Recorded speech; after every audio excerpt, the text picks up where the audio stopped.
Okay, so you know those moments when you're playing a game and everything coalesces into one perfect distilled feeling and it just is it's perfect. The music and the visuals and the gameplay and the narrative come together in that perfect little lightning in a bottle moment, and it just gets you. It grabs you and goes, and it's the best. It's such a good feeling, right?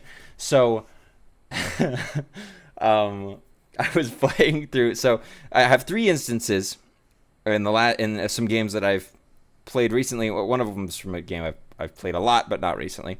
But two of them are from games that I've been playing recently. Just moments that really stuck with me because I was just so wowed by everything sort of working together to really sell the moment. So the first instance, I was playing Final Fantasy 16. If I've mentioned it before, I've been on a Final Fantasy journey finally as I've started to get into the game. I didn't grow up playing any of the games. I'm a young buck, so they weren't. I certainly didn't grow up playing the old ones. But I've been playing through Final Fantasy 16, and sorry, I'm just pulling up the song so that I know what it's called. 10. Good gracious. Final Fantasy. What is it? What is that song called? There it is. Okay, so I was playing through it, and there was a moment early on in the game where you're fighting these soldiers in the woods. You're traveling with your buddy, voiced by Ray Fiennes, who has such a delovely that's new a delightful voice. Ray Fiennes. I can't remember what you're Clive, and his name is. It's been a bit since I've played. I've been very busy working, so I haven't. I feel bad. I haven't played much of the game yet. Anyway, and there's this moment where you fight these guys, and then you fight this boss. He's just a big buff knight dude, um, and and the music started playing, and this song isn't unique to this situation. It plays in a few other boss fights and like big enemy fights, but the song is called 16 Bells, and I don't do editing. Should I edit this in? That'd be kind of cool. You know what? We're gonna see if this sucks. I'm cutting all this out. What I'm about to say, editor, that's me. I'm doing this. Cut this out if this gets copyright struck or if it doesn't flow. Anyway, I'll play the music. Oh, it started. Whoa, you hear that? It's great. I don't. And there was a moment right when the tide turned in the battle. It was a fun fight. It wasn't too difficult, but it was decently challenging. But right at the end of the fight, it goes into this fun cinematic sort of like QTE thing. I don't have anything against QTEs. Maybe I should talk about that at some point soon. QTEs, and I don't have a thing. I know a lot of people hate QTEs. I don't hate QTEs. That stands for quick time event, in case you're not familiar with the term. That's when you're in like a cutscene in a battle or a sequence, and it's like press square, press triangle, press B or whatever, and you have to like respond. And basically every single Telltale game is just a bunch of QTEs. But anyway, I just was really charmed in this moment when the music turned right as the combat turned. Right as the tide turned in my favor, and I started whooping this guy, and it finished, and it was really awesome. The music also did that. Right when like the narrative, like right when the narrative and the gameplay worked together, and the music swooped in and it carried it. And it was this really great moment. And I tried. The thing is, I don't have like a recording software. I was playing this on the PlayStation, and I don't have one of those. I don't have a way to record gameplay, so I can't recreate it. And I tried to find an instance online of someone playing it and having the same thing, but I realized afterwards that it was purely coincidental. The song just loops, right? The song just loops like most battle songs do. It just so happened that right when the tide turned, right when I was beating him, the enemy in the game, that was right when the music changed as well and sort of jumped up into the fun triumphant part. And so it was this fun little juxtaposition that turned out really cool. And it was just cool to like, right as I'm wailing on this guy, the music goes crazy and I'm kicking his butt, and then it finished in a really satisfying way. So that was a moment. That was the first moment that got me thinking. I was like, man, that was cool. I like that. I love games. Man, I love games. So the second instance, I was playing through Cyberpunk 2077 again. This is my second playthrough that I've been playing through it. A game that I bounced off of a little bit. I should talk about Cyberpunk because I had such a unique, interesting experience with it. because I bounced off of it. I didn't play it when it came out, so I wasn't playing it when it was like super buggy and stuff. I played it quite a bit later, a few years probably. I think I started playing it in like 2023, so a bit late. Anyway, so I've been playing through it again, and slight spoiler, I got to the bit when you are replaying Johnny Silverhand blowing up the Arasaka Tower, and that sequence is so awesome. That sequence with the music, I probably, I'm probably not going to edit in music because it's just gonna get copyright struck. So here's my interpretation. It's the part where it's like, he's like, you guys are in the elevator and you're about to go bomb and you're all like loading up, and it's like this great setup, and the music's like, and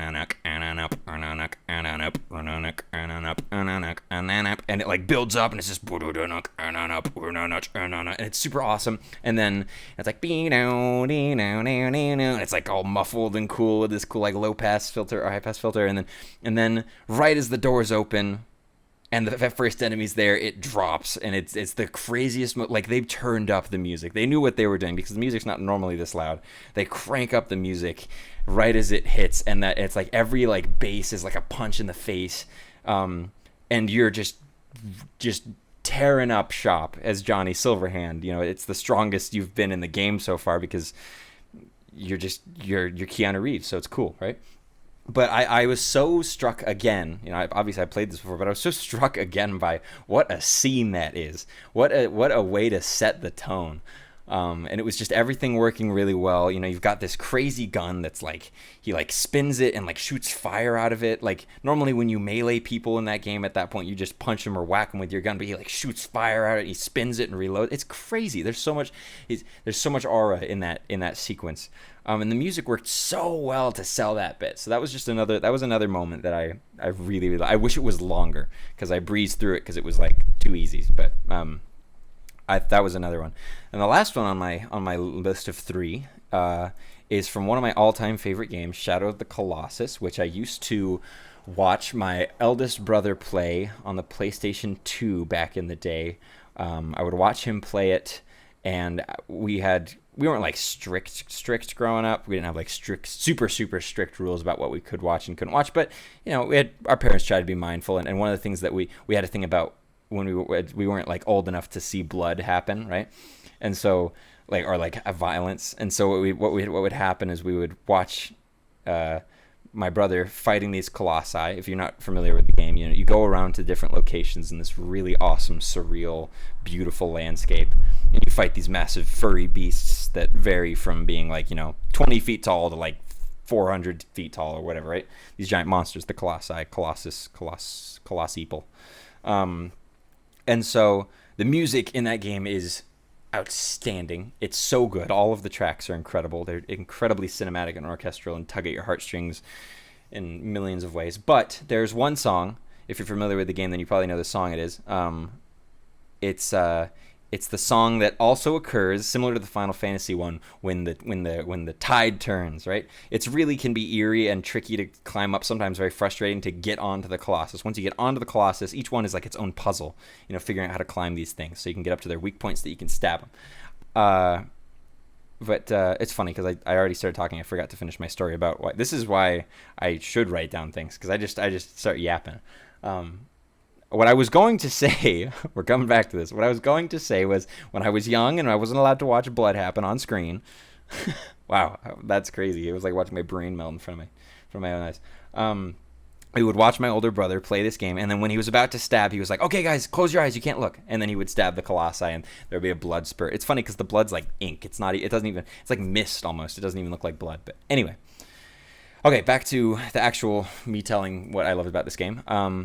Once you solve the puzzle and the eerie music that's been playing, is been building up this whole time as you're trying to figure out how to climb onto the Colossus, and you get onto it, and then you get onto it and you go to stab, and like the weak point, right? And there's this one song, and I wish I could remember the main song from Shadow of the Colossus, the one that everyone always references is The Opened Way, but this one is called. Oh gosh, they're all in Japanese. Oh no, I don't speak Japanese. Anyway, it's the one that goes bum bum bum bum bum bum bum bum bum.